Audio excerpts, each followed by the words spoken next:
Esta es una sesión conjunta con el Colegio de Otorrinolaringología y Cirugía Cérvico-Facial de Nuevo León. El nombre de esta plática es Más allá del CPAP, cómo, cuándo y dónde. La coordinadora de esta plática va a ser la doctora Karen Villarreal Loperena. Ella es otorrinolaringóloga del Instituto Oncológico del Noreste de Monterrey, Nuevo León, y es la actual presidenta del Colegio de Otorrinolaringología y Cirugía Cérvico-Facial de Nuevo León, ACE. Doctora Karen Villarreal, por favor, buenas noches. ¿Qué tal? Muy buenas noches a todos. ¿Me Buenas escuchan? noches. ¿Todo bien? Excelente, muy bien. Muchas gracias. Muy buenas noches a todos ustedes.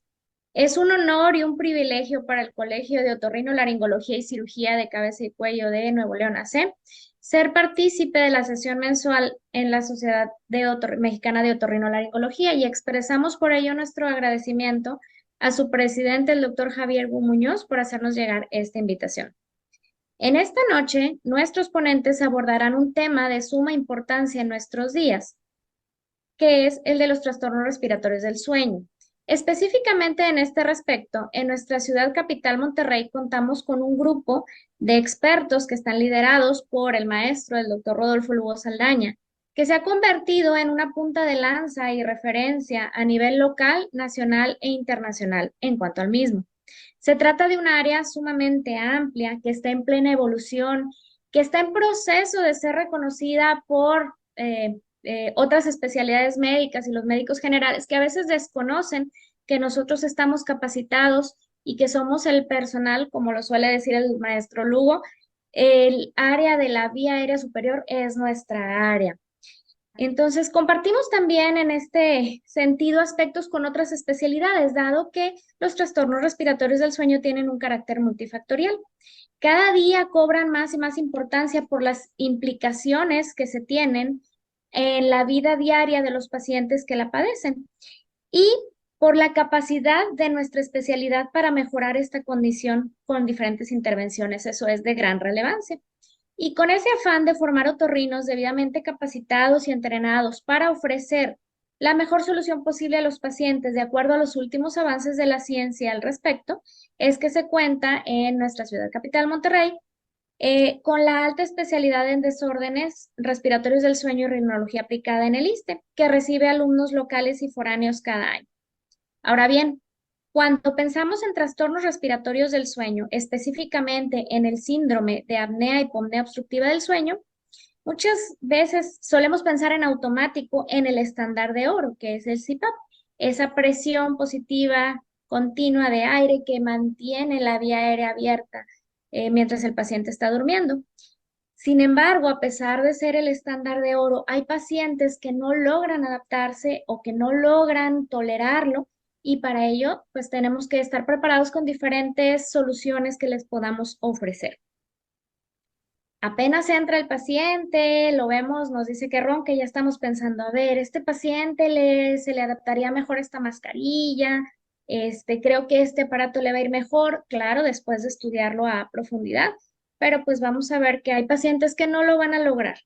Por eso el título de esta plática esta noche es Más allá del CPAP, cómo, cuándo y dónde.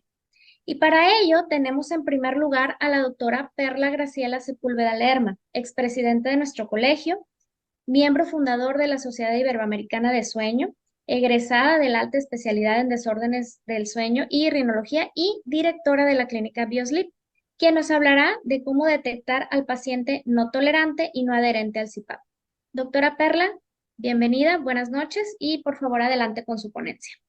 Buenas noches a todos. Muchísimas gracias por la invitación, el doctor Javier y a todos los demás de la mesa directiva. Muchísimas gracias. Para mí es un placer hablar de esto porque es un área que me apasiona y que además es algo que debemos de tener en los entrenamientos básicos de las residencias de otorrinolaringología. No es posible que no sepamos de apnea del sueño, porque por muchos años la tuvimos descuidada. Yo desgraciadamente en mi residencia no la aprendí, la tuve que aprender por fuera, pero ojalá todo esto vaya cambiando, porque como dice la doctora Karen, es algo que sucede en la vía aérea superior. Entonces vamos a hablar un poco sobre tratamientos alternativos y el doctor luego va a hablar sobre qué más hacer cuando no se tolera el CPAP, etcétera. Como ya me presentaron, soy Perla Sepúlveda, estoy en la ciudad de Monterrey. Bienvenidos todos quienes quieran aprovechar la visita. Y bueno, partiendo de que somos los especialistas de oídos, nariz y garganta, este problema sucede en la nariz y la garganta. Los oídos no, aunque hay artículos publicados que el tinnitus se agrava cuando tenemos apnea del sueño por esa roncopatía crónica y ese sonido crónico que hay, pero vamos a enfocarnos en la nariz y en la garganta. Como todo, dividimos la medicina en la medicina interna y en la cirugía. Digamos, los padecimientos que se tratan médicamente y los padecimientos que se tratan quirúrgicamente.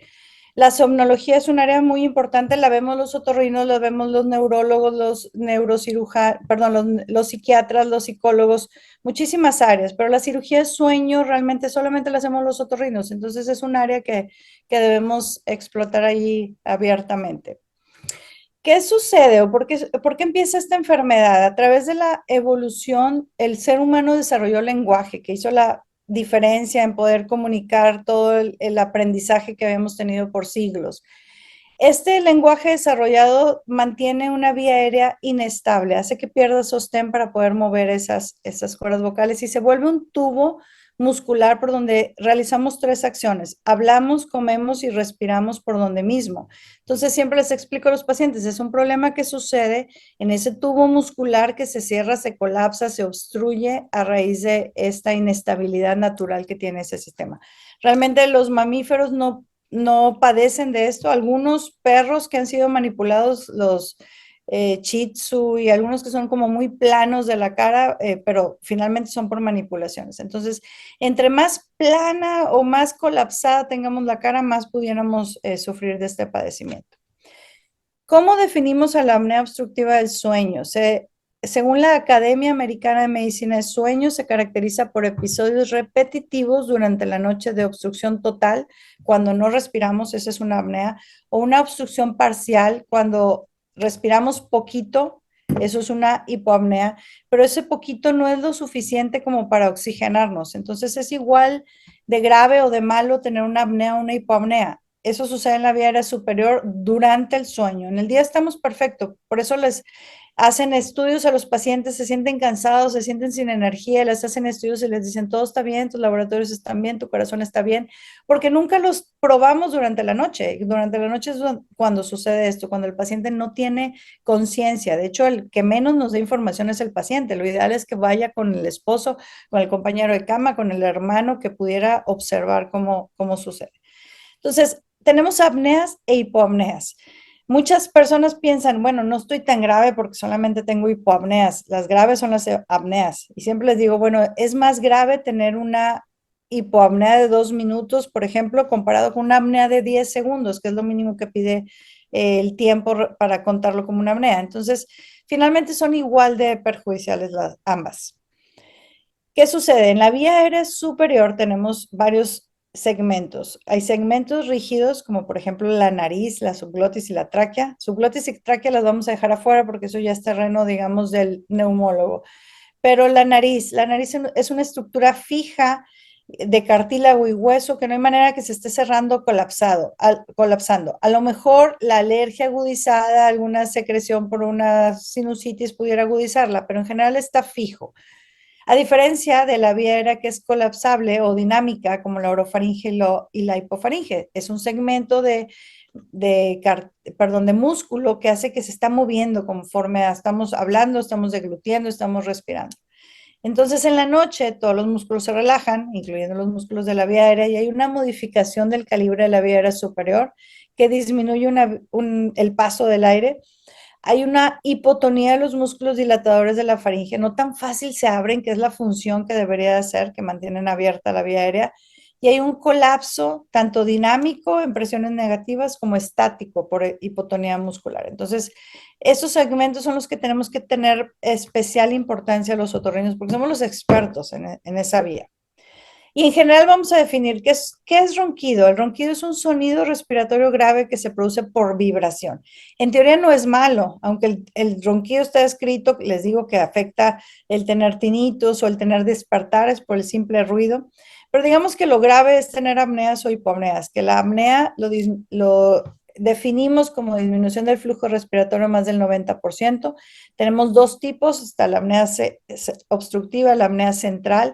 La diferencia es que en la apnea obstructiva Si el tiene paciente, apnea obstructiva del perdón, sueño, el paciente está buscando cómo tener esa respuesta, está haciendo el esfuerzo con los músculos hasta que se cierra, como aquí en el video que vemos que se cierra aquí, se cierra la base de la lengua, pero realmente se cierran todas las paredes.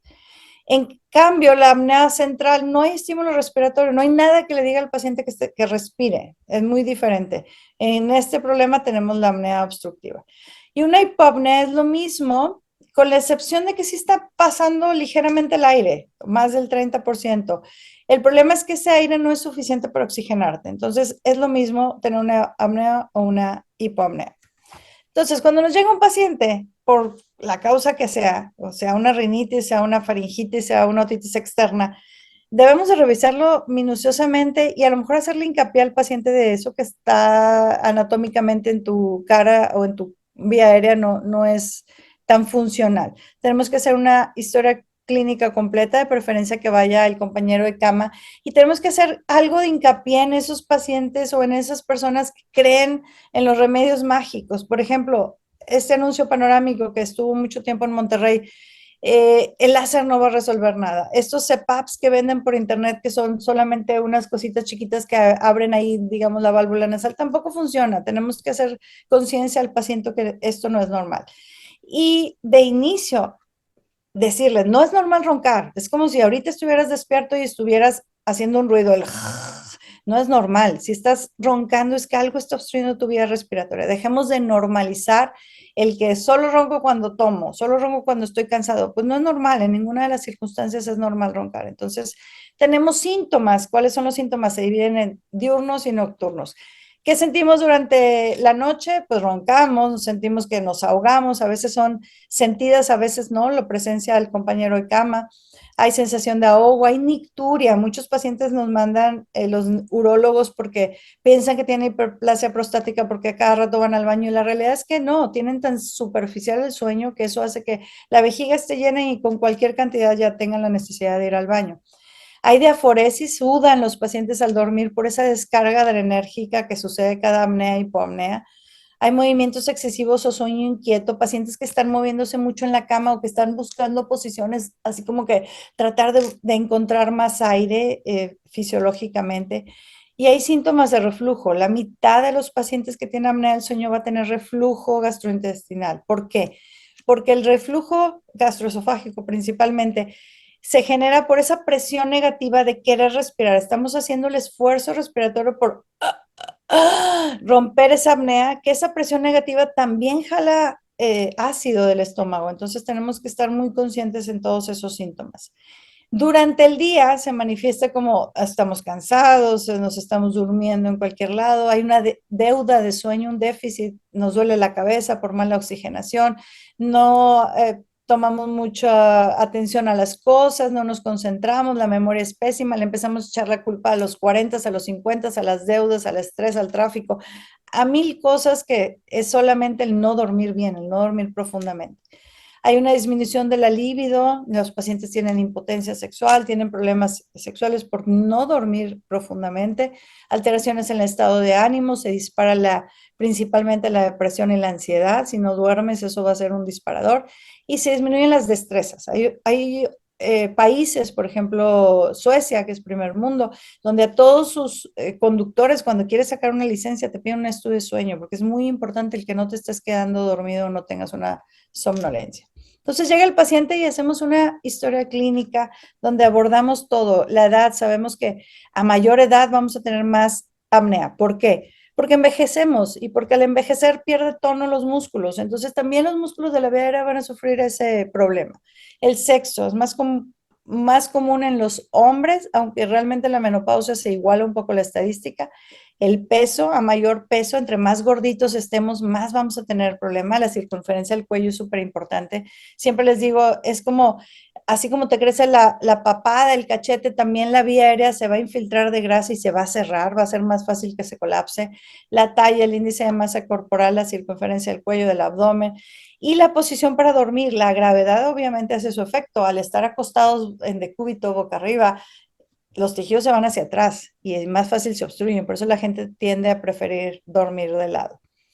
Tenemos que considerar que una tercera parte de nuestro día es el sueño, unas 8 horas de esas 24. Si lo medimos en años vida, si vamos a vivir 90 años, pues 30 vamos a estar durmiendo. Por eso es que es sumamente importante voltear a ver esa parte del sueño que por años la tuvimos medio olvidada, aunque es nuestra área. Y digamos, tradicionalmente los neumólogos empezaron a ver esto con el síndrome Piwik, actualmente llamado síndrome de hipoventilación, porque llegaban los pacientes tan complicados, con tanta retención de CO2 por no respirar, que ellos eran los que los veían, pero finalmente es una especialidad o es una patología que realmente debemos de ver muchos, no solamente los otorrinos, pero al menos todos los otorrinos deberíamos de tener el entrenamiento de diagnosticarlo y enviarlo con quien sí lo requiera. ¿Por qué? Porque es una enfermedad crónica y degenerativa.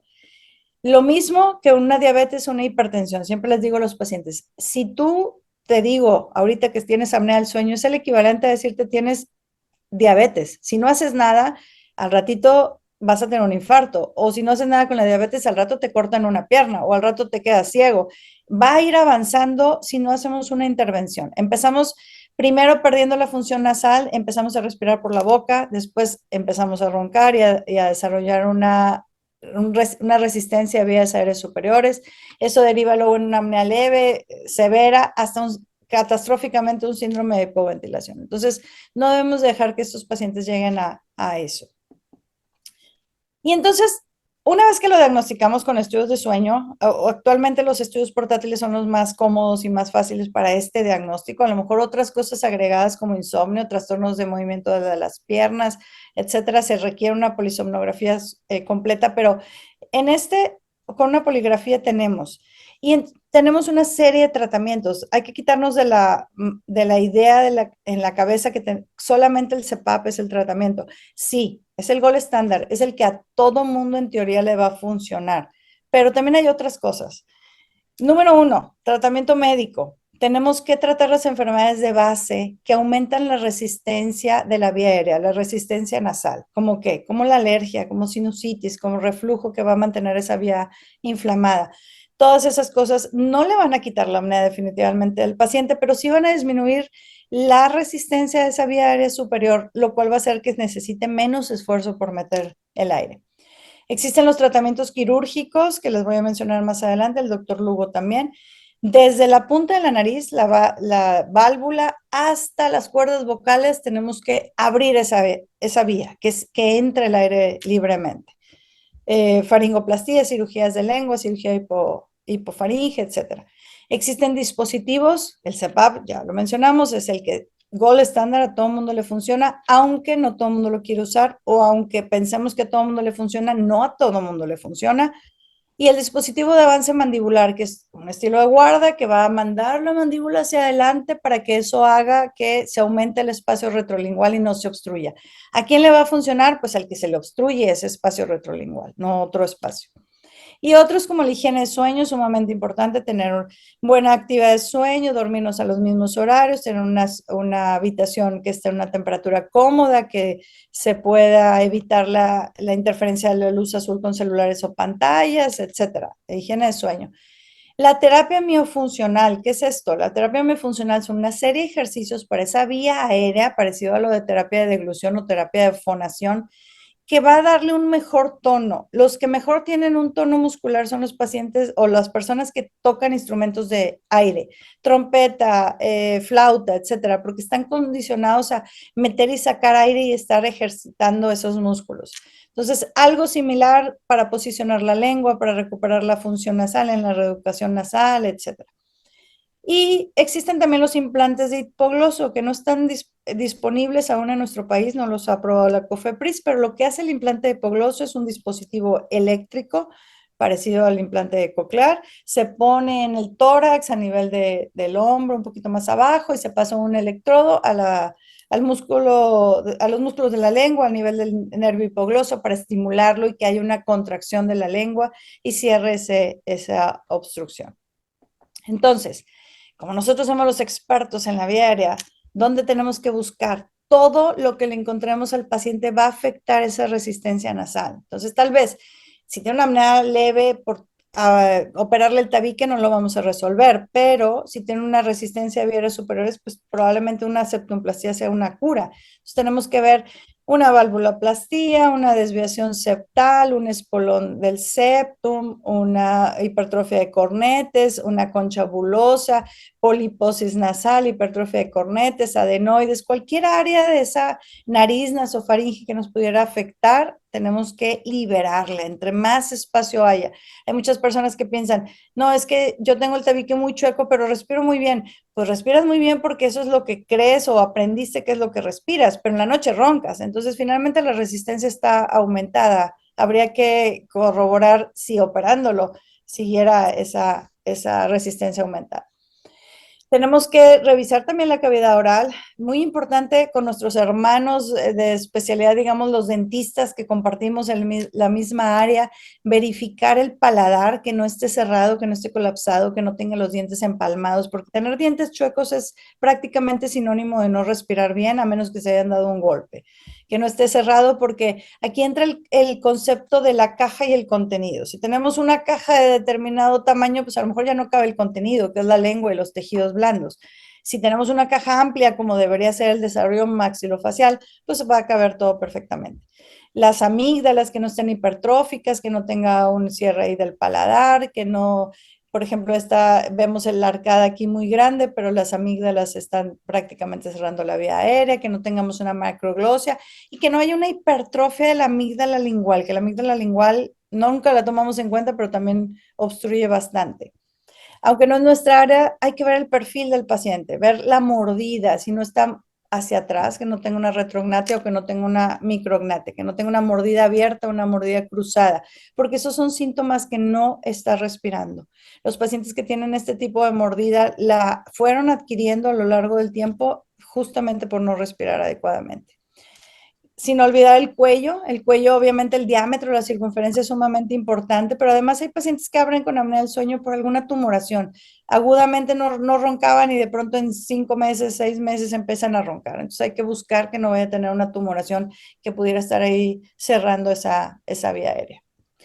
Y entonces este es un ejemplo de una vía aérea donde estamos haciendo un DISE, una endoscopía de sueño. Vemos cómo ahí la paciente tiene 51 años con un índice de apnea y hipopnea de 33. Ahí está sin respirar. Si ustedes se fijan, tiene la lengua hacia atrás, colapsada, sigue sin respirar, tiene una apnea severa de 33, un poquito con algo de sobrepeso, rellenita, pero no tampoco es la obesidad más mórbida. Y vemos como de este lado, híjole, no se ve muy bien por las pantallas, pero está cerrado, ahí está colapsado en sentido circunferencial la vía aérea, hasta que rompe la apnea. ¿Por qué la rompe? Pues porque su cerebro le dice, ya respira, estás en saturación de 80 o de 70 y se echa sus 2 ronquidos y se vuelve a colapsar. Entonces, esto es lo que hay que evitar. A la gente le parece normal el hacer esto y realmente no.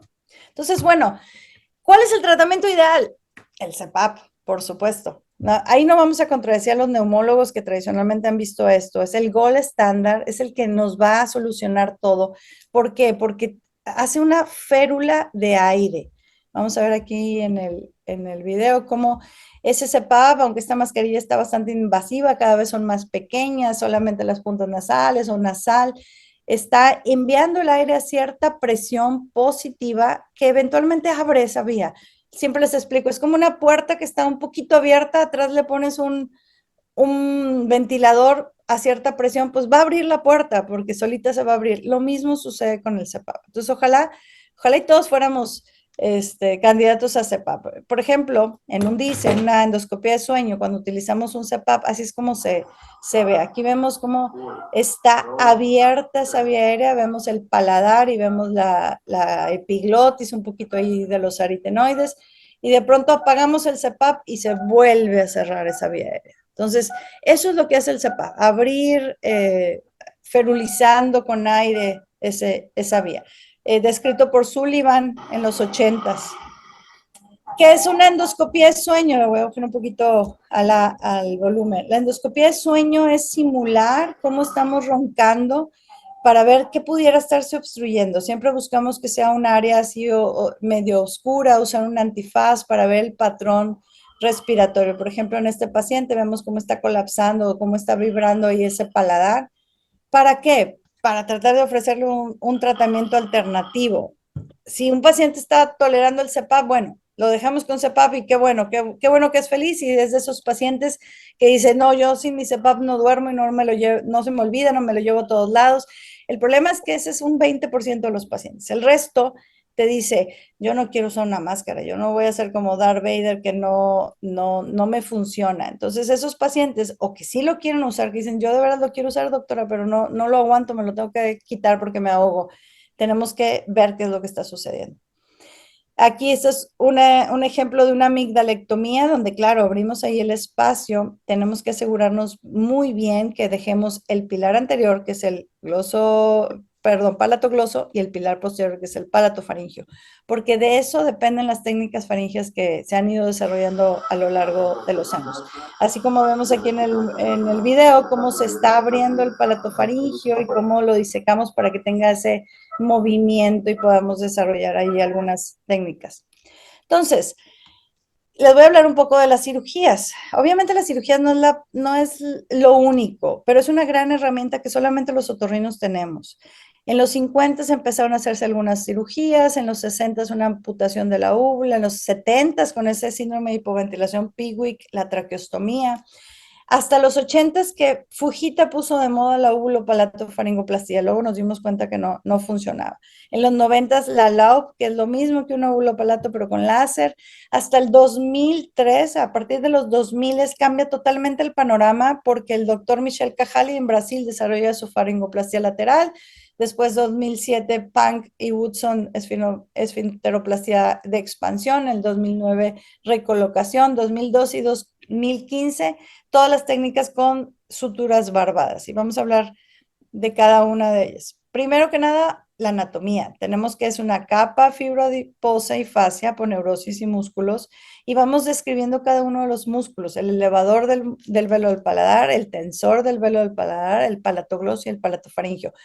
O sea, pilar anterior, pilar posterior. ¿Por qué? Porque estos son los músculos que operamos, estos son los músculos que desinsertamos o cortamos para abrir ese espacio a diferencia de la úvulo-palato-faringoplastia. Movemos actualmente la pared lateral. La pared lateral está formada por la amígdala, por supuesto, por el pilar anterior, que es el palatogloso, por el pilar posterior, ahí van cambiando los colores, que es el palatofaringio, por el lecho amigdalino, que lo forma el constrictor superior de la faringia. Y bien importante, dos referencias, el annulus y el rafet pterigomandibular, porque ahí es donde insertamos nuestras suturas para que no estén sueltas en el músculo. Si solamente suturamos los músculos, van a quedar de todos modos contrayéndose y relajándose. Tenemos que tener un punto de fijación para que esto funcione. Entonces, las nuevas faringoplastia, a diferencia de las anteriores que cortábamos, se trata de abrir el receso retropalatar, avanzar el borde distal del paladar anteriormente, hacerlo hacia adelante y movilizar el palatofaringio. Para esto hemos, a lo largo de los años, descrito, bueno, no nosotros, eso lo describió la doctora Eva Elsoweska en Polonia, los patrones de colapso de esa vía aérea. La nariz no se colapsa, lo que se colapsa es la garganta, y la garganta se colapsa en sentido antero-posterior, vamos a ver cómo se ve aquí, o sea, el paladar se va hacia atrás a pegarse con la úvula, perdón, con la pared posterior, el colapso lateral, donde las paredes laterales y las amígdalas son las que cierran en la línea media y dejan una imagen como la de este lado totalmente. Y el colapso concéntrico, que todo se cierra como en un embudo, como el primer video que vimos. No es totalmente un colapso concéntrico, porque realmente la pared posterior es fija, esa no hay manera de moverla. Está la columna vertebral, la fascia y luego la mucosa. Lo que se mueve son las paredes laterales y la anterior hacia atrás. Entonces hace como un embudo. Estos tres colapsos nos dan, digamos, la idea de qué es lo que debemos de operar, o si vemos que el colapso es de la lengua, o si vemos que el colapso es de la epiglotis, que eso va a hablar más adelante el doctor Lugo. Entonces, quisiera que les quedara como un poco claro que la faringoplastia tiene pésimos resultados. Descrita por primera vez en el 64, hasta los 80 las hace famosa Fujita, y se trata en teoría de quitar esa úvula y ese paladar. Ya vimos que a lo largo de la historia no hay diferencia significativa. ¿Por qué? Porque la campanilla o el paladar en ese punto no es lo que se cierra. Sí hace cierto flutter y sí hace cierto ruido, pero no es el problema son las paredes realmente. Entonces no hay diferencia significativa. Hay complicaciones como disfagia, sangrado, regurgitación, y menos del 50% les funcionaba. Por eso tan mala reputación tenemos los otorrinos de que no, es que a mí me operaron y no funciona. Entonces realmente hay que dejar de hacer esas prácticas que no son útiles. Aquí vemos cómo no está tan bien entendida. El problema mayor está dado por la cantidad de excesiva resección del tejido. Y entonces vemos complicaciones como las estenosis tipo 1, donde se van cerrando ahí los pilares, hasta la estenosis tipo 3, que se junta el paladar con la pared posterior. Imagínense, es una catástrofe en otorrino el no poder respirar y el no poder mover ese paladar. Cambia todo, la deglución, el habla y demás. Entonces evitemos esas cirugías que no nos funcionan de nada. Menos la LAUP, el láser assisted uvulopalatoplasty. No funciona. El láser es una fuente de calor demasiado fuerte que quema tanto, desnaturaliza las proteínas que más causa este problema de estenosis. Entonces, no hay que hacerlo. Por muchos años se hizo, después tratamos las complicaciones, tratar de ahí poner unos obturadores para que mantuvieran el espacio, y en realidad no funciona. A los pacientes les va bastante mal. Entonces, ¿cuál es la gran diferencia entre lo que se hacía en los 80s, 90s a lo que se hace actualmente? Ya nos resecamos, no se quita tejido, o sea, no es que nos sobre tejido, sino más bien se cambia el vector para que se abra ese tejido. Ya no resecamos mucosas, sino movemos los músculos, y ya no se trabaja la línea media, porque la línea media no nos funciona. Realmente el problema principal es la pared lateral faríngea. Entonces les mencionaba, el doctor Cajali en 2003 desarrolla su faringoplastía lateral, la más agresiva de las técnicas, pero funciona súper bien, que consiste en una amigdalectomía, como en todas, resecar un triángulo ahí de grasa supratonsilar, que es la que se infecta en los abscesos perimigdalinos, disecar el palatofaringio, hacer un colgajo de este mismo para suturarlo con Vicryl. Después, ese colgajo que cortamos lo vamos a mandar anteriormente y regresar para hacer una sutura. Les voy a enseñar, me voy a adelantar un poquito por cuestión de tiempo, de cómo se corta ahí, se corta aquí abajo el músculo, después de que ya habíamos anudado palatofaringio, constrictor y palatogloso, y se hace una incisión de relajación alta en la pared posterior para cubrir con fibrin glue. Y aquí es un poco la imagen de cómo estamos disecando el músculo y cómo después de que lo disecamos lo cortamos, perdón. Ay, disculpen. Les quiero enseñar el último video, que es este. Como una vez que pasamos varias veces la sutura por los tres músculos, paratogloso, paratofaringio y constrictor, el constrictor en medio, lo jalamos y lo cortamos para que pueda hacer un túnel hacia arriba, y se cambian esos vectores para que esa faringoplastia lateral abra esas paredes laterales, principalmente usada en un colapso lateral. Ahí vamos a adelantarle un poquito, como lo anudamos hasta que hacemos ese tunelito hacia arriba y queda, bueno, esa pared posterior más anterior para que abra el espacio. Después, bueno, tenemos obviamente complicaciones. Realmente las complicaciones son iguales en todas las faringoplastías: sangrado, disfagia, insuficiencia del velo del paladar, que son transitorias, no hay mucha complicación en eso. Pero después, en el 2007, el doctor Kenny Pang desarrolló su faringoplastia de expansión, que como en todas lleva una amigdalectomía. Se identifica el palatofaringio, se succiona este mismo en la porción inferior y se deja parcialmente unida al constrictor superior para realizar un túnel y llevarlo hacia arriba. Una vez que lo llevamos hacia arriba, se sutura con un bicril 3.0 y se pasa hasta el ánulus para tener ese punto de fijación que les mencionaba.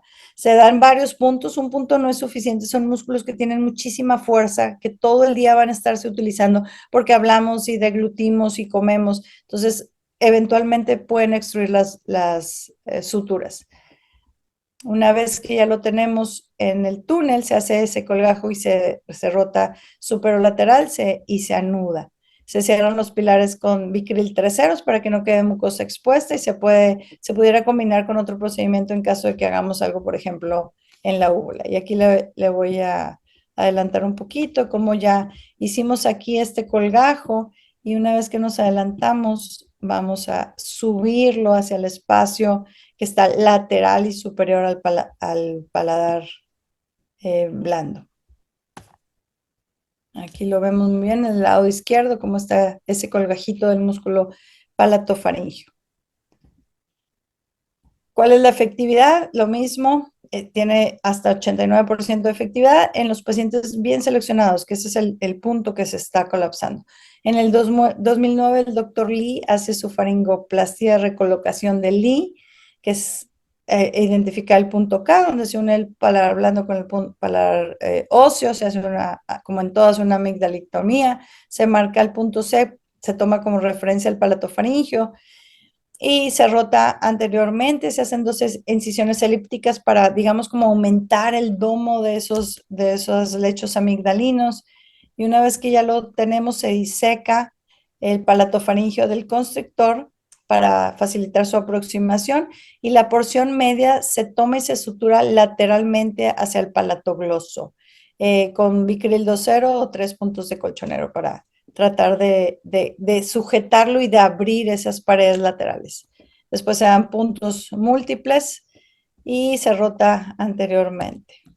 Así como vemos aquí, se toman los 3 fascículos, palatogloso, palatofaringio y constrictor, y se repite obviamente en el lado opuesto. Da la imagen parecida a una palatoplastia, pero sin quitar tejidos, y solamente reposicionarlo para que tenga un mejor vector. Aquí vemos el efecto de la recolocación, cómo se va abriendo esa pared y se va mandando anteriormente ese paladar blando acá del otro lado. Entonces esto ya queda tenso y ya no se está colapsando ni lateral ni circunferencialmente. Las mismas complicaciones, insuficiencia velopalatina, regurgitación nasal, no cambia la voz, no cambia nada más. Luego hizo toda la diferencia ya en el 2010, el doctor Mantovani es el único que ha fallecido, actualmente todos están vivos y podemos aprender de ellos directamente, en donde hizo sus cortinas romanas de la espina nasal anterior, se localiza y de ahí se da un punto hacia la porción periuvular del palatofaringio, o sea, hacia el paladar, al ladito de la úvula se da el punto, después de ahí nos vamos hacia el ánulus a sujetarlo y después se dan varios puntos que rodean el rafé pterigomandibular para ahí sujetarlo. Del rafé después se va medialmente a rodear las fibras del palatofaringio y después se regresa para lo mismo, hacer una apertura ahí en las paredes laterales. El punto es regresar al ánulus porque es el punto de fijación, el que va a hacer que no se nos caiga esa sutura. Entonces, de tener un efecto o una imagen así tradicionalmente, se abre totalmente lateral y anteriormente. Luego el doctor Vicini en el 2015 hace una modificación de estas mismas suturas barbadas y hace su reposición o faringoplastia de reposición. ¿Cuáles son las suturas barbadas? Son esas suturas o famosos hilos rusos que utilizaron mucho para plástica, que tienen unas barbas, unos pelitos que jalan el tejido sin tener que anudarlo. La técnica quirúrgica es lo mismo, hacer una amigdalectomía, resecar el triángulo de mucosa. Después se hace una marcación en el paladar desde el punto de referencia que es en el paladar óseo y se hace así como una cuadrícula en la cual estamos uniendo todos esos puntos y finalmente fijarlo en el rafé pterigomandibular para obtener ahí cierta fijación. Se introduce la úvula y ahí vamos arriba, abajo, cuantas veces sea necesaria para darle el tono suficiente. Después les puedo pasar bien las técnicas si gustan para no hacer mucho hincapié, y entonces se reposiciona estable el pilar posterior a la ubicación lateral y anterior, o sea, lo jalamos hacia un lado para que suceda lo mismo y hacemos bilateralmente el mismo efecto. Entonces, como las complicaciones las mismas, pero esta es la sutura que les decía, barbadas unidireccional o bidireccional, hay dos marcas, Stratafix es una de ellas, o Vilo, que es otra de ellas, marcamos esos puntos donde entramos en la línea media, en la unión del paladar óseo con el blando, y de ahí nos vamos al borde y después al rafé, y luego al lecho amigdalino cuantas veces sean necesarias para mantener un buen tono de eso. Luego con el tiempo hizo una modificación de su técnica y lo mismo, después de que termina, lo cruza en la línea media de lado a lado con esa misma sutura barbada para darle tono a ese paladar y que esté duro y que no esté vibrando, que no esté colapsando, que es lo que está ahí fallando con los pacientes. Entonces, ¿cuáles son las especies que sobreviven? No son las más fuertes, ni las más rápidas, ni las más inteligentes, sino aquellas que se van a adaptar mejor al cambio. Desgraciadamente, con los años hemos desarrollado apnea obstructiva del sueño, pero existen muchos tratamientos que podemos utilizar. No mencioné la terapia posicional, no mencioné el dispositivo de avance mandibular, hay muchos otros más. Lo que quisiera que se quedaran es que no solamente el CPAP es la única terapéutica. Claro, es el gol estándar y es el que en teoría te va a resolver todo, pero ¿qué hacer con los pacientes que no toleran un CPAP porque tienen presiones muy altas, porque tienen colapso de la úvula, porque, perdón, de la epiglotis, porque algo sucede que no lo pueden usar aunque quieran? ¿O qué hacer con los pacientes que no quieren, aunque les expliques que es por su bien, dicen, no, yo no voy a dormir con una mascarilla? Entonces, tenemos que tratar de hacer otro tipo de técnicas o mejorar esa resistencia a la vía aérea superior desde la punta de la nariz, una septumplastía más una faringoplastía o una septumplastía más una epiglotectomía o lo que requiera el paciente dependiendo de su evaluación.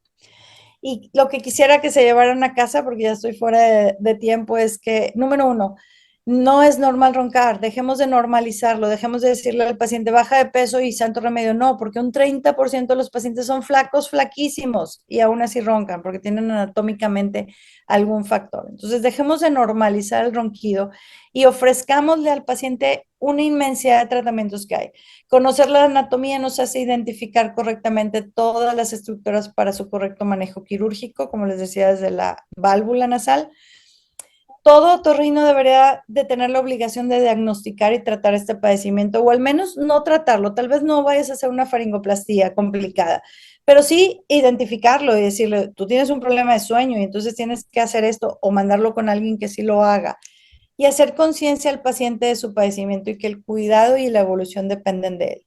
Siempre les digo, el decirte que tienes una apnea obstructiva del sueño es el equivalente a que tengas hipertensión o diabetes. Si tú no haces nada para evitar eso, vas a ir evolucionando la enfermedad hasta que te mueras o te infartes o te dé algo.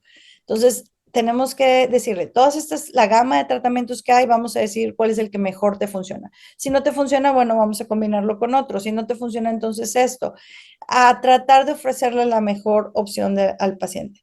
Desgraciadamente, los neumólogos que tradicionalmente los ven no tienen la posibilidad de cambiar esa resistencia de la vía aérea. Esa solamente la podemos hacer los otorrinos. Entonces, en cuanto más le podemos ofrecer al paciente, mucho mejor. Quitémonos esa idea de que si tienes el tabique desviado, pero respiras bien, no, no pasa nada, no te tienes que operar. Bueno, hay que agregarle la pregunta, ¿y roncas? Porque en cuanto perdemos la conciencia, la resistencia aumenta y entonces abrimos la boca. Si sí estás roncando, entonces hay que componerte ese tabique, hay que hacerte una septumplastía y ver qué sigue, porque también es una realidad que operarlos de la nariz no les va a quitar el problema de base, o sea, no van a dejar de roncar, pero siempre va a ser una ayuda, siempre le vamos a disminuir resistencias para que tolere mejor el CPAP o para que sea mejor candidato a un tratamiento quirúrgico. Y eso es todo por mi parte. Muchísimas gracias. Una invitación a nuestra hermosa ciudad de Monterrey. Ya saben, el Cerro de la Silla. Cuando gusten venir a aprender un poco de esto, somos un gran equipo que gracias al maestro Rodolfo Lugo hemos hecho muchísimas cosas acá en Monterrey. Bienvenidos todos. Aquí les dejo mis redes sociales y muchas gracias. Excelente ponencia, doctora Perla. Muchísimas gracias por exponer de una manera tan amplia todo este espectro, como bien lo dices, es importante que todos los otorrinos sepamos. Y es importante que hagamos difusión para que todos los médicos de otras especialidades sepan que nosotros tenemos el conocimiento, tenemos las armas y tenemos opciones que ofrecerle al paciente. Excelente. Hay algunas preguntas ahí en el chat, le pedimos en aras del tiempo si las puede ir respondiendo y veremos algunas otras cuestiones también al final. Muchísimas gracias, doctora. Ahora, Gracias. buenas noches. Ahorita nos vemos. Ahora vamos a darle la bienvenida al doctor Rodolfo Lugo Saldaña. El doctor ha sido expresidente de nuestro colegio, expresidente de la GESORMEX, expresidente de la Sociedad Iberoamericana de Cirugía de Sueño, expresidente de la Sociedad de Rinología y Cirugía Facial.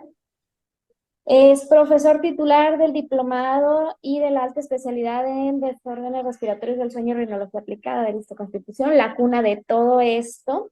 Autor de múltiples trabajos, artículos, capítulos de libros y libros en sí sobre el tema. Está por salir o ya salió su cuarto libro sobre el tema, Obstructive Sleep Apnea, a Multidisciplinary Approach.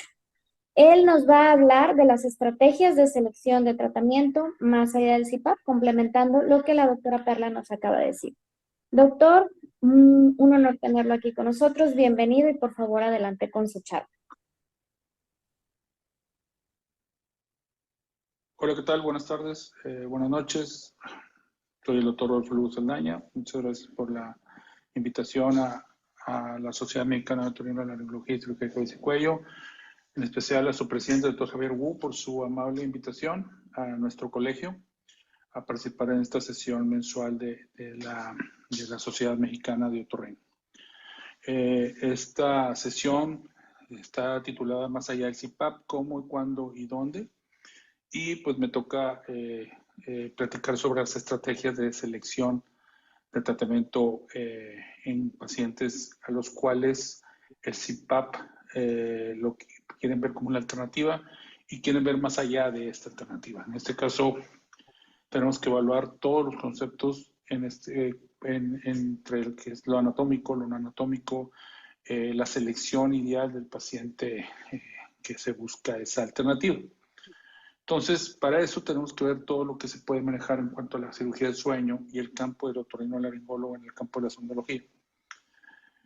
¿Por qué el otorrino, número uno, debe estar inmiscuido en este campo? Porque el manejo que se tiene en esta área es porque la gran mayoría de los pacientes que usan CPAP a los 5 años dejan de utilizarlo.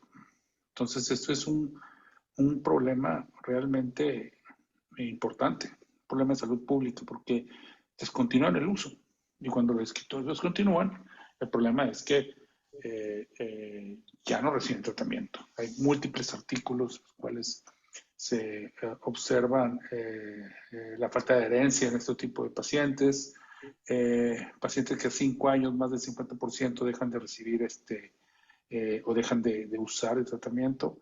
Y pues la verdad es nada más de buscarlo un poquito en la literatura para encontrar eso. Estos son algunos de nuestros libros en los cuales platicamos sobre el campo de la vía aérea superior en pacientes con obstrucción del sueño y cómo podemos utilizar el CPAP también como una manera de evaluar a un paciente y ver aproximadamente, no sé, en un buen porcentaje de pacientes con poca tolerancia o pobre adherencia a CPAP, ver quiénes son los ideales para un procedimiento quirúrgico.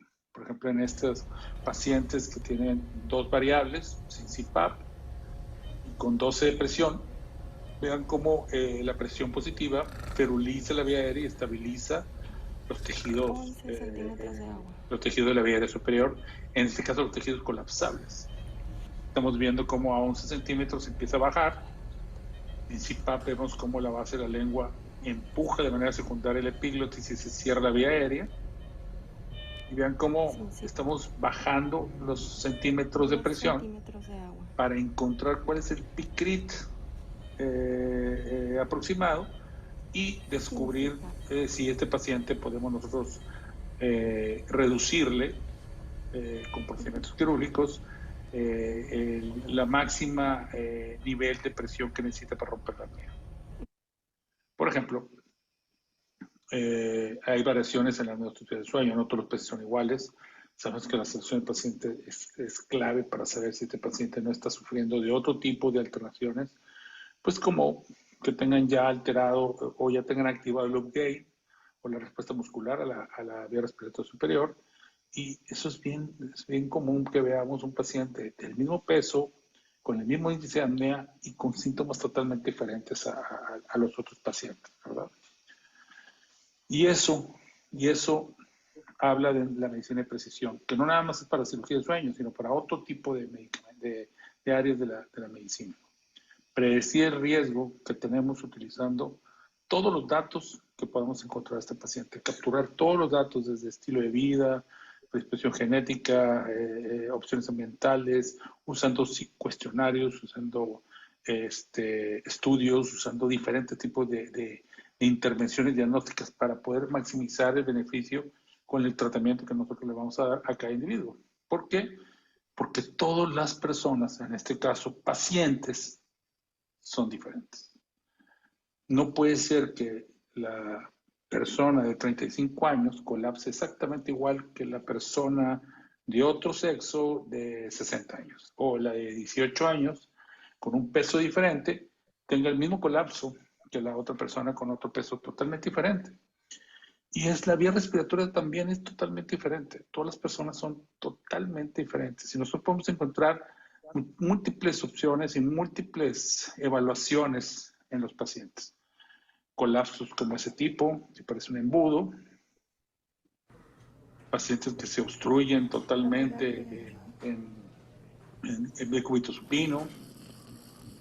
Pacientes que al hacer respiración forzada el paladar se le colapsa, otros pacientes que es la nariz, otros pacientes que es la válvula nasal, otros pacientes que es las amígdalas, la lengua, la epiglotis, todo al mismo tiempo, solo una vez, solo un nivel.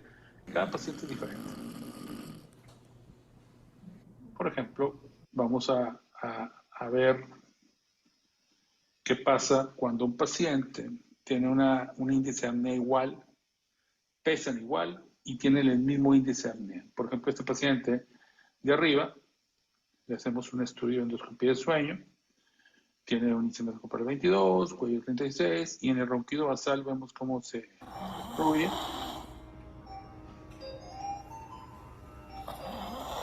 Mismo síntoma principal, mismo motivo de consulta, pues creemos que todos deben ser igual, ¿verdad? Pero vean cómo en este paciente lo que vemos es que se obstruye más de la lengua, más que el paladar, y más cuando cae en apnea. Fíjense, ahí no está roncando, ahí está en apnea. Vean cómo el culpable de la apnea es la base de la lengua, la base del implante hipoglótico actualmente. Y a la expiración forzada, su epiglotis tiende a cerrar un poco, un casi 95% en inspiración forzada, un trapdoor.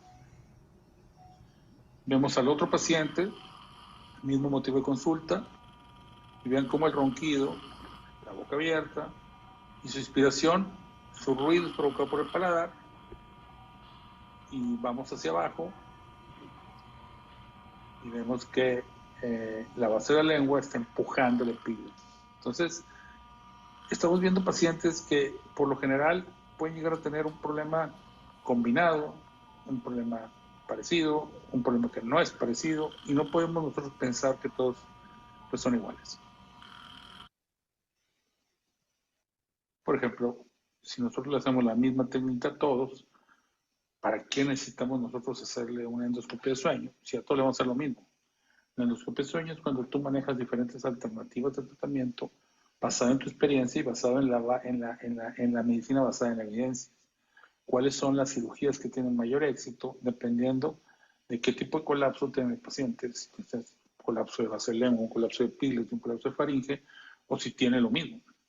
En la uropalatofarincoplastia, la cirugía que es más popular y que sigue siendo la más popular, era un corte indiscriminado de la faringe, cortando la campanilla y haciéndole lo mismo a todos, teniendo ese 50% de efectividad o de falla.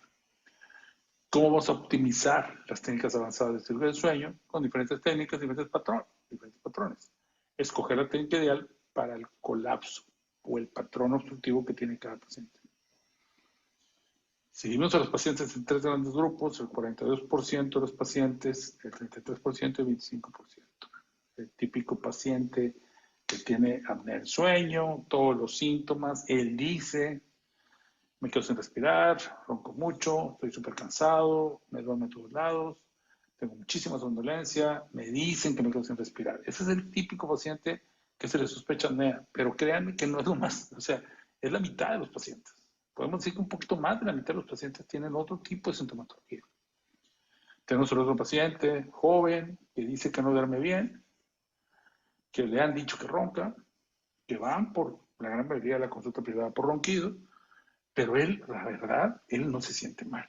En esos pacientes ya están disparados, por la gran mayoría de las veces, sus controles metabólicos para contrarrestar la hipoxia y el intercambio gaseoso alterado que tienen estos pacientes.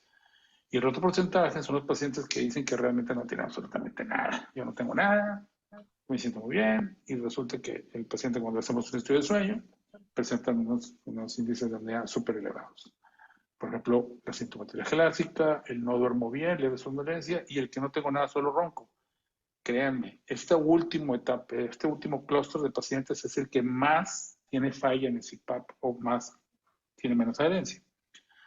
Y si dividimos a los pacientes que no utilizan el CPAP, tenemos que dividirlo en dos. No todos son iguales. El uso subóptimo, o sea, el paciente que sí quiere usarlo, pero no le funciona, y el paciente que no acepta el CPAP, aunque le funcione. Esos son los típicos pacientes no tolerantes. Y a ellos les podemos ofrecer dos opciones. Hacer una somnoendoscopía o una endoscopía de sueño inducido, titulando un DAM, y el paciente que sí lo quiere ver como opción, podemos ver por qué no le está funcionando y podemos hacer una endoscopía de sueño con CPAP. Y el paciente que realmente no lo funciona, sí le funciona, pero no la quiere usar, sabemos que esa no es opción, podemos irnos a una somnoendoscopía, un DISE, con titulación dispositiva mandibular, para evaluar también si esa alternativa es viable. Su primera línea de tratamiento falla, poco apego, falta de adherencia a CPAP, planear las variadas opciones que tenemos. O sea, podemos hacer una videonasendoscopía despierta y podemos hacer una videonasendoscopía bajo sueño inducido. Este paciente ya está diagnosticado. Estos dos estudios no son para diagnosticar una apnea del sueño. Nadie quiere usar la endoscopía de sueño para diagnosticar apnea del sueño. Es una herramienta de topo diagnóstico más que nada, ¿verdad? La vía aérea superior, las variantes de endoscopía de sueño, pues diversas posiciones, endoscopía de sueño intervencionales, colocando CPAP, colocando aparatos de simulación de dispositivo nasomandibular, siempre en el concepto prequirúrgico. Pero si este paciente tiene un problema nasal y le vamos a realizar un procedimiento nasal, podemos aprovechar ese procedimiento nasal para poder realizar una somnoendoscopía. Y obviamente saber a qué tipo de paciente estamos dando. Esta es la clasificación de PALM de Danny Eckert, que es un muy brillante somnólogo y médico de Australia, que él ha desarrollado junto con un grupo de investigadores esta clasificación de fenotípica de PALM, donde vemos que algunos pacientes no son tan anatómicamente obstruidos como mucha gente aquí piensa. Por eso tenemos que conocer a nuestro paciente y saber si este paciente es anatómico, o sea, estructural, o es otro tipo de paciente del cual va a necesitar otro tipo de intervención. Este es un clásico endoscopía de sueño del doctor Oliver Lager-Bacon de 2013, donde estudiaron 1.249 pacientes, encontrando que el colapso de paladar era el más común, seguido del colapso multinivel, o sea, el combinado, después la base de lengua y por último la hipofaringe, que es en este caso la epiglotis y posiblemente un componente de colapso de la amígdala lingual. Por ejemplo, este paciente, que me gusta mucho presentar, es un comparativo del mismo paciente en el concepto de despierto y dormido. Vean cómo el paciente dormido está colapsando a base de las amígdalas, y el mismo paciente, cuando le pedimos que imite ronquido, lo que vemos que colapsa es el paladar y la ula, o sea, la campanilla. Por eso posiblemente en algunos tiempos se pensaba que solo amputando la campanilla íbamos a tener buenos resultados. Múltiples evaluaciones. La endoscopia del sueño tiene ciertos niveles de evaluación. Es el nivel, paladar, orofaringe, base de lengua, hipofaringe, el grado, completo, parcial y no hay colapso, y la dirección anteroposterior, lateral y concéntrico. Aquí estamos viendo un lateral en la faringe, en el paladar estamos viendo una AP, otro AP en base de lengua con un colapso secundario de epiglotis debido a la base de lengua, y un colapso total de hipofaringe con una combinación de colapso de base de lengua. Vean cómo la base de lengua está en un 100%, pero si podemos echar ojo en ese video del lado derecho, podemos observar que el epiglotis tiene un colapso intrínseco. Vean, ahí está el colapso intrínseco del epiglotis. Entonces, cada paciente es diferente, cada paciente podemos observar diferentes situaciones. Por ejemplo, en este paciente, en el cual tiene una colapso epiglótico intrínseco, la expiración con CPAP, y vean cómo cambia dependiendo de las presiones. En este paciente, con 14.4 no le era suficiente, con 10 centímetros también colapsaba, con 14 colapsaba, y pudimos llegar a abrir la vía aérea con 18 centímetros. Créanme, 18 centímetros es muy alto. Mientras más alta la presión, es más alta la falta de adherencia. Entonces, lo más importante para el cirujano del sueño es resolver el problema de este paciente, buscando alternativas viables con todas las herramientas posibles. Aquí con mi socio, el odontólogo del sueño, el doctor Daniel Neiva, lo que hacemos antes de dormir es hacer una medición. Ese es uno de los protocolos que utilizábamos. Una George Couch, hacer una simulación de mordida, despierto, le realizamos un dispositivo provisional, se lo colocamos durante una parte del estudio y vemos si se estabiliza la faringe, se estabiliza la anatomía y el oxígeno sube. Si vemos que eso en la endoscopia de sueño mejora, es una muy buena opción terapéutica. Por ejemplo, aquí estamos viendo al paciente clásico en su primera posición, roncando, colapso y un flóter palatino intenso, con un cierre lateral alto, una vibración del paladar y con un oxígeno que cae hasta el 87%. Le colocamos el dispositivo de avance mandibular o el simulador de dispositivo y vemos cómo se abre el espacio, hay una estabilidad del paladar y hay un aumento inmediato del oxígeno, ¿verdad? A 94%. Este es uno de nuestros artículos del año pasado en el que trabajamos con la doctora Patricia San Juan. La doctora Patricia Fernández San Juan es una odontóloga del sueño de Madrid que ya ha venido con nosotros a los cursos de disección de marzo, que el año que viene va a estar con nosotros en el curso de disección de cirugía del sueño y DICE de Monterrey. Y aquí estamos viendo cómo reporta el uso del simulador de avance mandibular, el SAM, presentando su protocolo.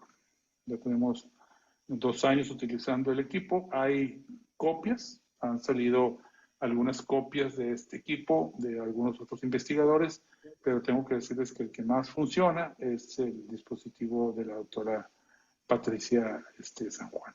Entonces, como dice Sun Tzu, escoger nuestras batallas. El que sepa cuándo luchar, tenga más posibilidades de ganar, es el que siempre va a ganar. Y el que no sepa, pues va a perder, ¿verdad? Entonces tenemos que ver cómo vamos a empezar. Y la cirugía de nariz, para mí, es como un semáforo. Es la luz verde que nosotros requerimos para continuar con la cirugía de vía aérea superior en pacientes con apnea del sueño. No podemos pensar en corregir un colapso de la vía aérea, faringio, palatino, base de lengua, si la nariz no está correctamente corregida, o sea, si no está corregida, ya sea quirúrgicamente o médicamente. Y esta es la premisa que a mí me gusta mucho comentar. O sea, yo me metí al área de cirugía del sueño y se me duplicó la cirugía de nariz. ¿Por qué? Porque para meterte al área de cirugía del sueño tienes que ser un excelente rinólogo. No puedes hacer nada más pensar en cortar un pellejito y hacer un tabiquito ahí muy comercialito, no. Todo paciente con apnea del sueño tiene que ser tratado y tener una excelente función nasal. Si no tiene una excelente función nasal, va a estar complicado. Hay múltiples estudios que indican que una de las causas más comunes después de una rinoplastía y obstrucción nasal es una alteración en la válvula nasal. Entonces, tenemos que ver qué estamos haciendo y corregir lo funcional también junto con una, por ejemplo, cirugía estética de nariz. Entonces, hay múltiples maneras de corregirlo. Tenemos muchos ejemplos de colapso valvular congénito, colapso postquirúrgico. Es muy típico ver pacientes con alteraciones en la válvula de manera unilateral y lo que buscamos es corregir los problemas de válvula. Es el congénito, tenemos colapso valvular postquirúrgico, pacientes los cuales le hacen cirugías con múltiples injertos, los cuales no tienen buenos resultados y tienen complicaciones valvulares como la de este paciente. O con otro paciente que además de quedar en una asimetría, quedan con un colapso de respiración. Estos pacientes, aunque quieran usar CPAP, van a tener un problema severo con la adherencia. Ven cómo se le altera la nariz a estos pacientes de manera postquirúrgica.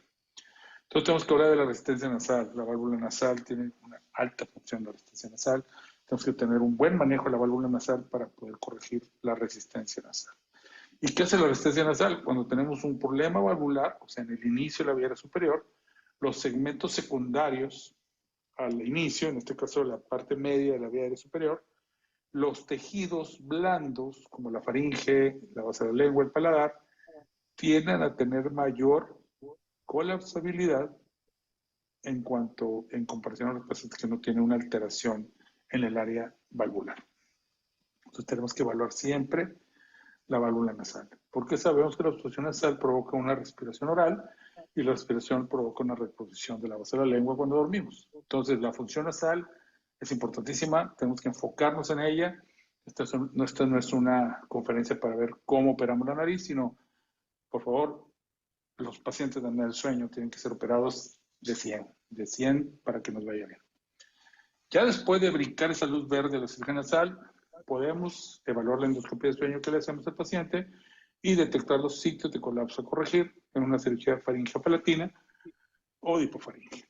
Vamos a hablar de los conceptos nuevos de faringe rápidamente: la visualización de colapso perilateral, parcial o completo, colapso anteroposterior y el colapso concéntrico. Esto lo presentamos en la revista de nuestra Sociedad Mexicana de Otorrino en el 2017, presentando nuestro patrón de obstrucción en pacientes con apnea del sueño. En el 2017, en los anales de la sociedad. ¿Y qué vamos a hacer? ¿Qué vamos a sugerir? Modificaciones, técnicas nuevas. Vamos a ofrecer una maniobra que se puede utilizar en cualquier tipo de cirugía avanzada de faringe en la cual puede optimizarnos los resultados. Yo prefiero ofrecer una movilización del músculo patofaringio sin cortarlo y utilizarlo en todas las técnicas actuales de faringe avanzada. Estas son unas imágenes del libro del Dr. Lee, que es un doctor de Asia, que ha presentado bastantes técnicas como la reposición, que es una técnica de recolocación muy interesante, que lo utilizo actualmente, en donde se saca la amígdala, se reseca un poco una cuña de palato gloso y se coloca una sutura desde el rafé hacia el palatofaringio y se sutura y se trata de recolocar con la fuerza de la sutura para poder tener una remodelación del paladar. Para eso tenemos que conocer nuestra anatomía, conocer nuestro arco palatofaringio. Esto es un artículo que nosotros presentamos de una clasificación que se llama el PAS, Palatopharyngeal Arc Staging System, donde nosotros clasificamos el arco palatofaringio en 4. El 0 es cuando no hay, típico paciente amilotomizado. Cuando tenemos un músculo arriba, PAS 1. Cuando tenemos un músculo que llega hasta la zona media del lecho amigdalino, es un PAS 2. Y cuando tenemos un músculo completamente visible, es un PAS 3. En ocasiones vemos asimetrías. Unos años después, el grupo español hizo un consenso sobre el PAS y este año, en marzo de este año, publicaron sus resultados viendo que es una clasificación fácil de replicar, fácil de conocer y fácil de aplicar en la consulta diaria. ¿Qué otra cosa vemos aparte del arco palatofaringio? La anatomía del paladar. La anatomía dinámica del paladar. La anatomía dinámica del paladar es súper importante para saber si este paladar tiene diferentes tipos de movimientos y diferentes tipos de conformación. Por ejemplo, aquí estamos viendo el input point, o el genu, o el punto K, que es el punto de máxima flexibilidad del paladar blando. Y aquí vemos 3 tipos de paladares, ¿verdad? Y viendo el espacio retropalatal que estos pacientes presentan. El punto K nos da una relación totalmente en coordinación con el espacio retropalatal y su compromiso que puede llegar a tener ese paladar en ese espacio, que créanme que es muy importante en pacientes con diagnóstico del sueño. Este es el paladar vertical, que cuando le pedimos máxima consonancia, vemos que el paladar se flexiona hacia arriba de bastante posición y tiene un alto compromiso en el espacio retropalatal. Vean cómo en este espacio, este paciente con una P presenta este tipo de colapso como en embudo, por así decirlo, cerrando a P, pero el compromiso del espacio retropalatal es importantísimo. El paladar oblicuo, que es cuando hay menos compromiso del espacio retropalatal, pero el cierre puede ser en triángulo o en colapso concéntrico. Y el colapso intermedio, que aunque sí hay un poquito de compromiso del espacio retropalatal, no es tanto, y es en la porción inferior. Este es el típico paciente que si le hacías una cirugía de ULA, una cirugía de campanilla, una cirugía cualquier tipo, le iba bien. Desgraciadamente no es el más común, y eso es lo que creemos que hacía que los resultados no fueran tan efectivos en este tipo de pacientes. Tienen que tener un poquito y un especial ojo en el paladar vertical. Para mí es uno de los más complicados de corregir porque tienen un alto compromiso en el espacio retropalatal. Les voy a presentar este caso fallido de nosotros. Le hicimos un colgajo vuelo-palatino que en posición de descanso vemos que está muy amplio en su foto de mano izquierda, pero cuando al paciente le pedimos que inspire, vean cómo hay una insuficiencia velopalatina y un cierre del espacio palatofaríngeo. O sea, el gap interpalatofaríngeo se cierra porque nosotros no tocamos el palatofaríngeo, nomás lo cortamos. Entonces, las fibras profundas del palatofaríngeo siguen funcionando. Es la razón por la cual cuando se corta el músculo, o lo vas a cortar completo o nomás lo vas a cortar por arriba, porque las fibras profundas van a compensar la falta de movimiento anterior.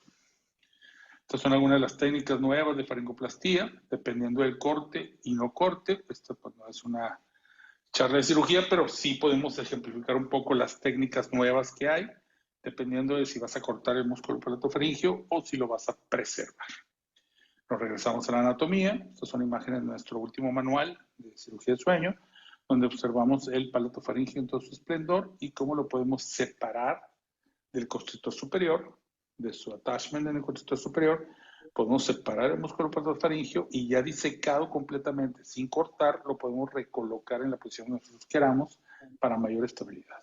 ¿Qué otra maniobra podemos utilizar? La resección de grasa supratonsilar. Ponemos este ejemplo de un paciente que tuvo un absceso periamigdalino unos meses antes de operarle la cirugía de sueño. Encontraron una necrosis de grasa supratonsilar. Vean cómo se cae la grasa y el perder esa grasa se pierde un soporte y vean cómo la amígdala se va para un lado, para abajo. Entonces lo que tuvimos que hacer en este paciente es hacer una resección unilateral de grasa para poder simetrizar, por así decirlo, este paladar y que nos vaya bien. Aquí está el ejemplo de cómo este paciente con la pérdida de grasa, lo que hicimos fue sacar la grasa del otro lado y simetrizar a este paciente.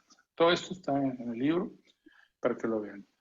Y esto es lo que nosotros se busca en una cirugía avanzada, no tocar mucho la línea media y si la tocas es solo pequeños detalles, aumentar el espacio interpalatofaríngeo y lo más importante, aumentar el espacio retropalatal. Si no corriges el espacio retropalatal, esta cirugía no va a durar mucho y por eso que a algunos pacientes no les va tan bien. Por ejemplo, aquí en este caso que vamos a presentar, estamos disecando el músculo palatofaríngeo. Voy a adelantar un poco. Este es su colapso en amígdalas y paladar. Estamos disecando el músculo con la bipolar para separarlo. Voy a adelantar un poquito. Sacamos de la cuña y la grasa supratonsilar de los dos lados, que nos va a dar aumento. Y tenemos básicamente cómo se corta la grasa supratonsilar del otro lado. Voy a adelantar un poquito. Y vean cómo podemos recolocar el músculo con nuestras suturas barbadas poco a poco. Al finalizar la colocación de las suturas barbadas, lateralizamos y anteriorizamos nuestro paladar sin haber hecho ningún otro corte como se hacía anteriormente. Vean cómo se aumenta el espacio y se corrige. Algunos otros videos de resecciones que podemos presentar, pero que básicamente es lo mismo. Vean cómo, voy a ver un poco cómo quitamos la amígdala con la coloración, sacamos la grasa con la punta colorada, y vean cómo al sacar la grasa podemos nosotros disecar el músculo de manera más adecuada.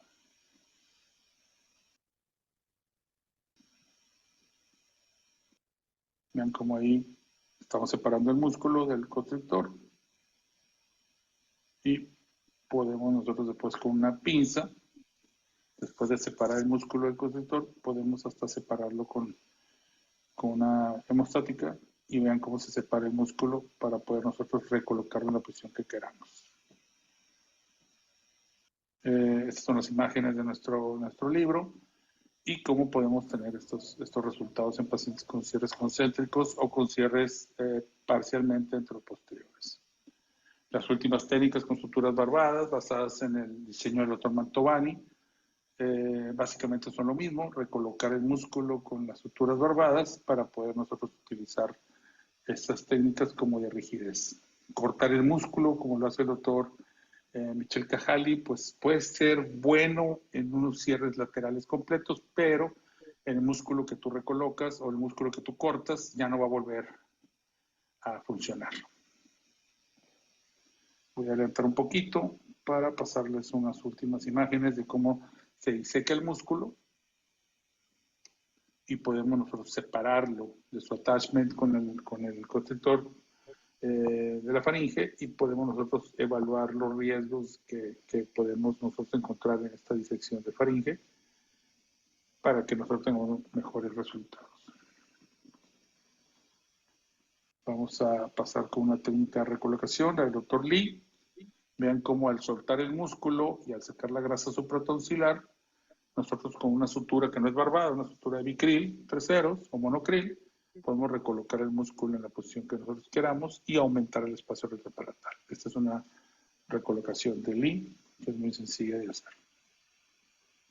Entonces, los posoperatorios, como la mucosa está cerrada, mucosa es mucho mejor. Las nuevas técnicas de faringoplastía, alianza y recolocación del músculo pueden ser muy, muy útiles. Entonces, la modificación de resistente a grasa supratonsilar, disección y demolición del músculo palatofaringe.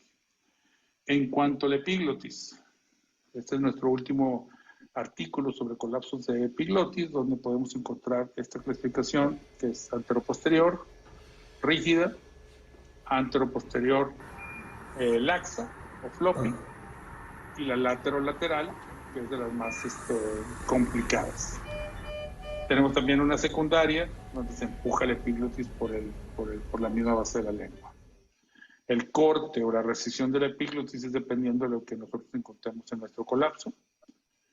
Y podemos tener buenos resultados haciendo cirugía epiglótica en compañía o junto con otro tipo de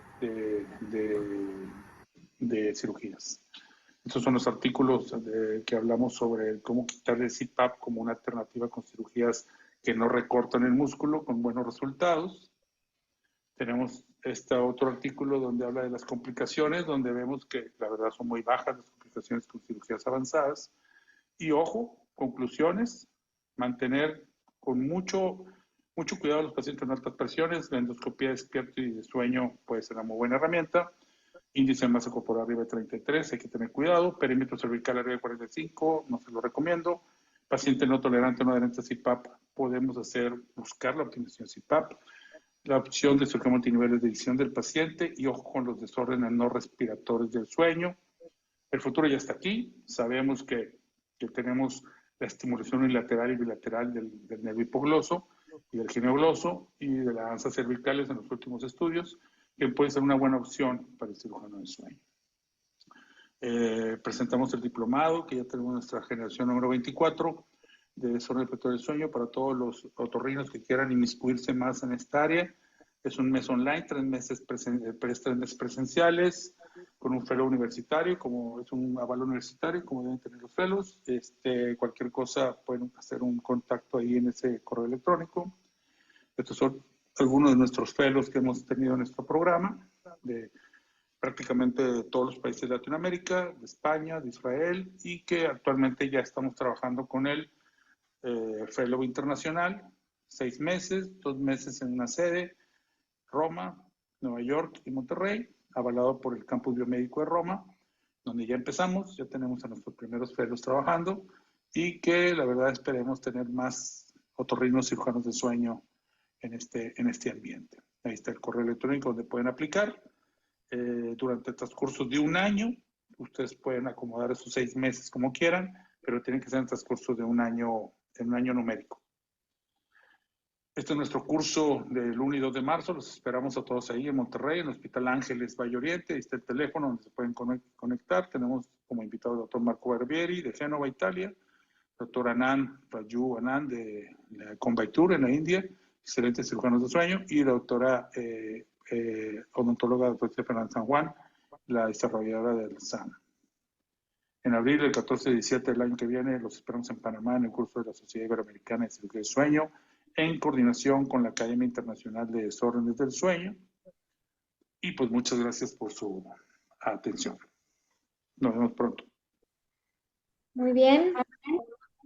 Las gracias al doctor Lugo por su excelente y extensa presentación. Ahora ya conocemos más de estas diferentes opciones que ofrecer al paciente en conjunto o en sustitución del CPAP, según como podemos ver el estudio del paciente previo y la adaptación.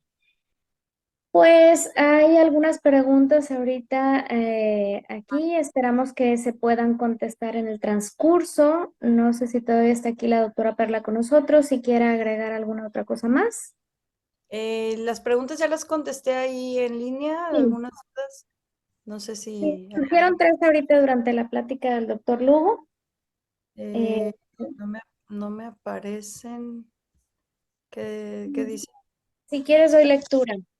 Sí, Teóricamente, la presión positiva del CPAP que feruliza rinofaringe, orofaringe, hipofaringe y laringe puede tener algún efecto en la estructura alveolar.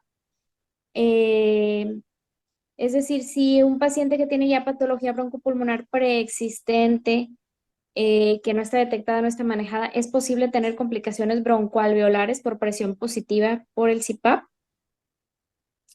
realmente no. Lo que sucede más que complicaciones es quedarte insuficiente con la presión, que no sea tolerante porque normalmente utilizamos equipos de presión continua, no un binivel que mete una presión y exhalan otra presión. Entonces ahí es donde cuando ya se involucra el problema alveolar, pues involucramos al neumólogo porque finalmente ellos son los más calificados para esto, pero no tanto por la presión alveolar, sino porque nos quedemos cortos con la presión de inhalación o exhalación y no se esté ventilando adecuadamente el paciente, o que haya que agregarles algo más como oxígeno. Entonces, realmente no. Ok. Y las segundas preguntas van, bueno, las siguientes 2 van dirigidas precisamente a la cuestión del reflujo laringofaríngeo. ¿Qué tanto le sirve al paciente abrir el espacio si sigue irritado por el reflujo? ¿O qué tanto antes le dan tratamiento para disminuir esto antes de considerar una cirugía y que no vaya a estar irritándose otra vez el tejido? Si tiene un reflujo severo, siempre lo mandamos al gastroenterólogo que le dé algo de tratamiento, pero el tratamiento es un paliativo. Yo siempre les digo, los médicos estamos un poco acostumbrados a tapar baches. Te duele la cabeza, dale un analgésico. Tienes diarrea, dale un antidiarreico. Igual acá, tienes reflujo, dale un antiácido. Entonces, al disminuirle realmente ese esfuerzo respiratorio, esa presión negativa que está generando para respirar, pues va a mejorar el reflujo. No quiere decir que todos los reflujos mejoran. Hay reflujos que son por hernia yatal, por otras causas, entonces ahí es donde los canalizamos. Pero en general, si tiene un reflujo severo, lo mandamos al gastro para operarlo, para tener un poco menos de estimulación, pero si es un reflujo secundario a esa presión negativa, entonces no, lo operamos para quitarle el estímulo. Correcto. De nuevo vemos cómo hay que hacerle al paciente su tratamiento personalizado, estudiarlo muy bien y apoyarnos siempre entre otras especialidades. Muy bien, a menos que hubiera otra pregunta. que contestar por nuestros ponentes. Hasta ahorita creo que no hay más.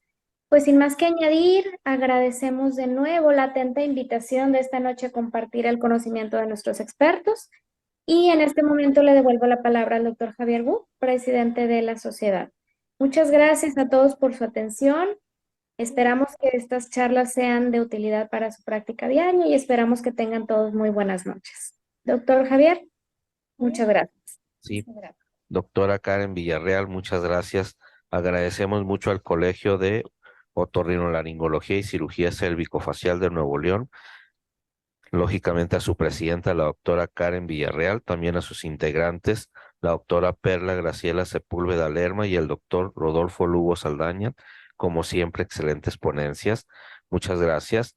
Y ya para terminar, agradecemos también a nuestros patrocinadores y siendo las 21:48 del 7 de noviembre de 2023, damos por terminada la sesión mensual de la Sociedad Mexicana de Otorrinolaringología y Cirugía de Cabeza y Cuello. Que pasen buenas noches todos. Muchas gracias.